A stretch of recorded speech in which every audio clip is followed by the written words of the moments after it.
Hello and welcome back to Through Black and White Eyes for another update on the DCM role and also maybe midfield. It depends how you look at the player that we're going to be looking at. But I'm really excited to bring this information. It's widely known on Twitter. There's a lot of people who watch these videos who aren't on Twitter.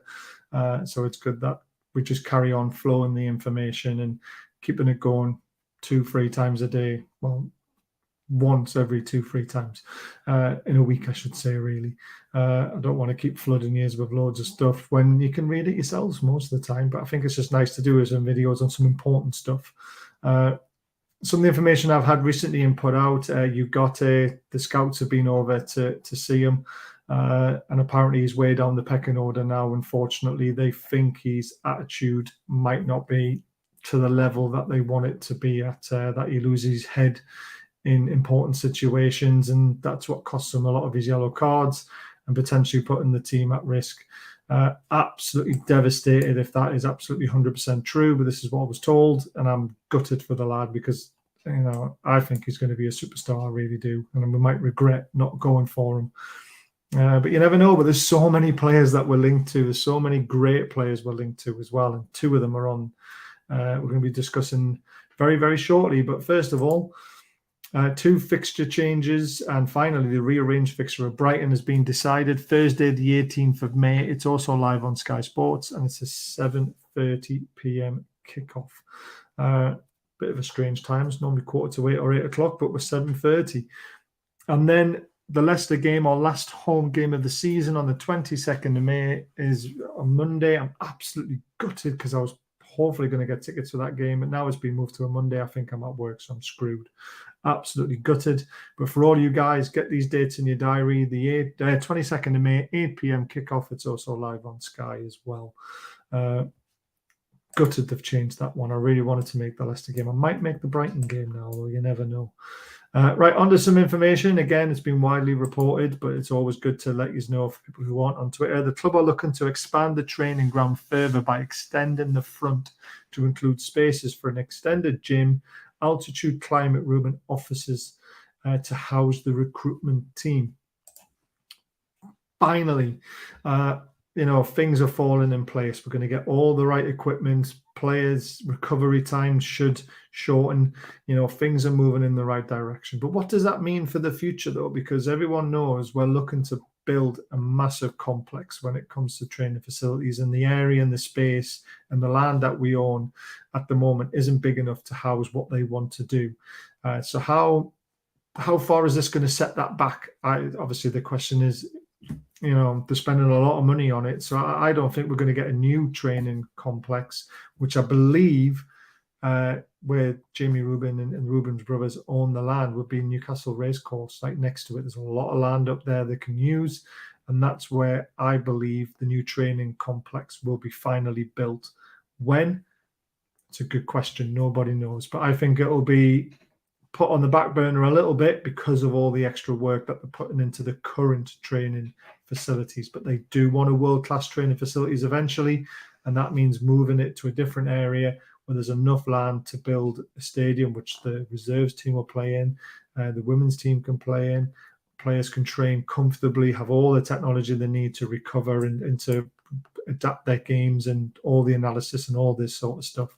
So it will happen eventually. I just don't know when. I reckon 2-3 years now, potentially, because of the upgrades they're making to the current training facilities. So there you have it. Right, on to the players. So some very interesting information that Kalvin Phillips could be made available. So let's have a look at his stats. He's 27, so he's in the peak of his career at the moment. He's hardly played a game for Man City this season. The last 12 months, 6.73 average. He can play a DM and an MC role. Now, I've had to go back to last year for his stats because this year there's hardly anything to look on. And I wanted some decent information to go on. So started 18 times last season. He didn't score any goals. He missed one big chance. As you can see, he's not someone who gets in the position to score goals or really create them, to be honest with you. He's got 1 assist. He's created 1 big chance. Shows it. But passes, this is what's really key. Accurate passes per game, 82%. Not bad. In his own half, 90%. very, very good. That's what you want from your DCM, who is, protecting the back four. You want someone who gives the ball and accurately and does it right. Opposition half is where it's a bit concerning. 71% of his balls. That's not very good. And then his long balls, not great either. But defending is where we look. So interceptions per game, 1.2. Tackles per game, 2.7. Dribble past, 1.6. Clearances per game, 0.9. Total duels normally wins about 5 a game, and 90% of them are ground duels. So he's not someone who wins the ball in the air. Possession lost, 11.9. I like to see that a bit lower. Only 4 yellow cards in those games, which is quite good as well. But though you've got to peas all over those stats, and that's why I'm absolutely devastated that apparently we might not be in for him anymore because of his attitude. But what I will say is the information we've heard, and I think it's out there, I'm not 100% sure, but they're willing to do a year's loan with an obligation to buy. Now that would really help with FFP, because a year's loan will have a certain fee on it. It won't be the full fee. And it means we might be able to go out and buy someone bigger in a better position, but then we'll have to stump up the fee next season. So, and then we'll see how long his contract is to how it can be spread over. So very, very interesting information. Could be a loan for 12 months, and then it could be a fee within the next summer potentially. The next player is James Ward-Prowse. I'm going to show you a little bit of him, him playing. Fantastic. This is most of his goals.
Some of these strikes are unbelievable, aren't they?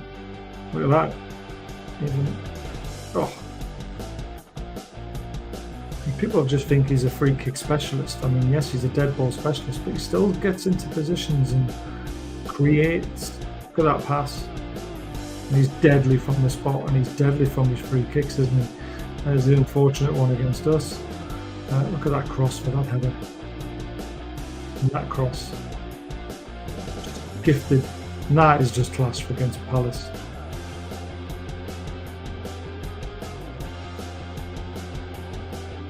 Class finish. And again, another assist. Another assist. Some of them are duplicated. Just different angles, and you can see how good his delivery is from distance, from the bar line. Superb.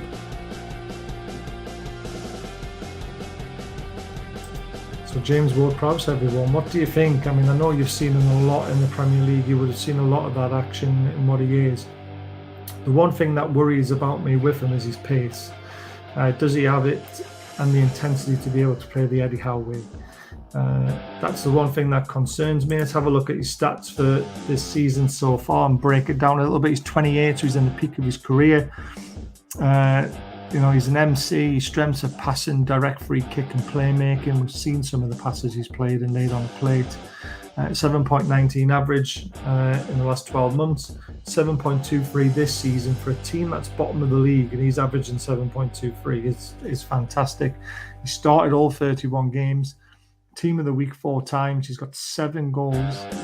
And gets 1 and a bit shots per game off. Big chances missed, 2. He's got 2 assists. I expect that to be a bit higher, but he's created 7 big chances. So that just shows that it's the finishing on the team is the issue. Key passes per game, 2. That is really good. Accurate passes per game, 85%. In his own half, 90%, which is brilliant. Opposition half, 72%. Expected that to be a bit higher, to be honest with you. Interceptions, 1.3. Tackles per game, 1.7. Clearances per game, 1.1. Dribble pass once every game, according to this. Duels, he still gets involved a little bit, but not as much as we would like him to, I think. 3.8% of his ground duels, 2.5 ground duels, total duels 3.8, and aerial duels 1.4, so he can win the air. He loses the ball 14 times a game, but that's because he is trying to be the playmaker, remember. And only 5 yellow cards. So, what do you guys think? I mean, Kalvin Phillips on a loan for a year, and James Ward-Prowse has been told by Southampton if they go down, he can leave the club. So that means the price might be a lot better than what we think, because they'll be in the Championship, and they'll need to offload him because he's got aspirations of an England player. He doesn't want to play the Championship, does he? So there's two players now that could be very high up on the list, because Southampton go down, the price isn't going to be as bad as what we thought it might be, and Kalvin Phillips could be a loan, which opens up the door for other options in other areas, because the DCM role, the players we've been looking at, would cost a lot of money, so it makes a lot of sense to possibly do a loan to buy. So very, very interesting. Guys, please, if you don't mind, a lot of you watch these videos, please hit that thumbs up, guys. I'm not asking for anything else, just thumbs up. Would love to smash 500, 1,000 thumbs up, something stupid like that. It's 2,700 watched the last video. Quite a lot of thumbs up, but not as many as I would like to see if it's possible. So it doesn't cost anything, just smash that thumbs up, guys. And I don't want to talk about anything else other than we are giving this away next month to 1 lucky member. So if you want to be in the draw, please consider being a member of the channel for 99p. It's entirely up to yourselves, but thumbs up is completely free, guys, and it really helps to push the channel forward. And I appreciate you watching and your comments and your feedback. Please drop a comment on these 2 players. What do you guys think? Your opinions matter, and I love listening to them and responding to them. So thanks for watching, and hopefully you'll join us Friday night as we look ahead to the Spurs game on Sunday, which I can't wait to be at. Come on, the team, we're going to win that one. We really are. Come and listen to what we've got to say tomorrow night at 8:15. Take care till then, guys.